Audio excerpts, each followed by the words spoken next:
अरे आइए आइए मैडम बैठिए, कहाँ चलना है? नहीं मैडम, मैं लेके चलूंगा, आइए। अरे नहीं नहीं, पहले हम बुलाए हैं। अरे अरे आप दोनों लड़ क्यों रहे हो? अरे नहीं मैडम, पहले हम बुलाए हैं, पहले मेरा गाड़ी में चलिए। नहीं मैडम, मेरे साथ चलिए, मैं आपको पूरा पटना घुमाऊंगा। अरे पहले भाड़ा तो बता दो, भाड़ा कितना है? अच्छा भाड़ा हम बताते हैं। गोला घोड़ा घूमा बेटी गांधी मैदान गे, चलवे की चिड़िया खाना बोला हमर जान गे। गोला घोड़ा घूमा बेटी गांधी मैदान गे, चलवे की चिड़िया खाना बोला हमर जान गे।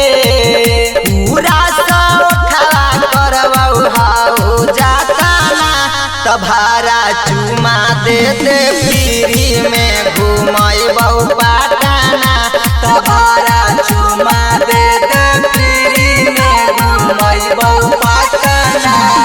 अरे चल हट, तुम सब ड्राइवर का यही एक आदत होता है, कभी पटना घुमाएंगे, कभी चिड़ियाघर घुमाएंगे, कभी गोलघर घुमाओगे। तभारा चुमा दे दे फ्री में घुमैबौ पटना।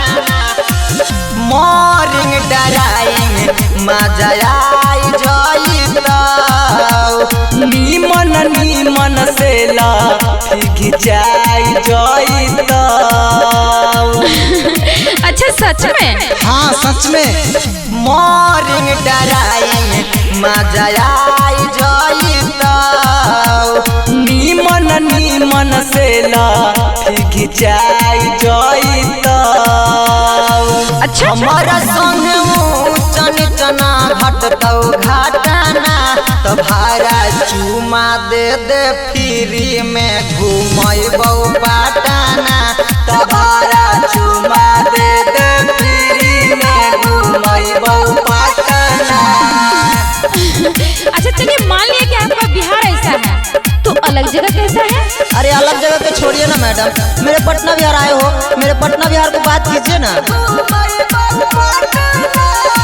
फिल्म देखैबौ सोना मोना में, दूगो सीट बुक करबौ कोना में।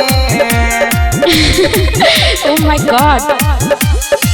फिल्म देखैबौ सोना मोना में, दूगो सीट बुक करबौ कोना में।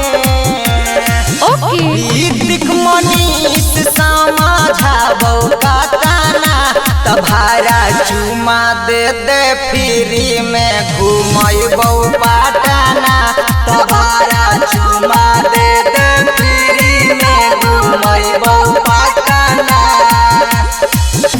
Anirudh recording studio Hajipur Vaishali.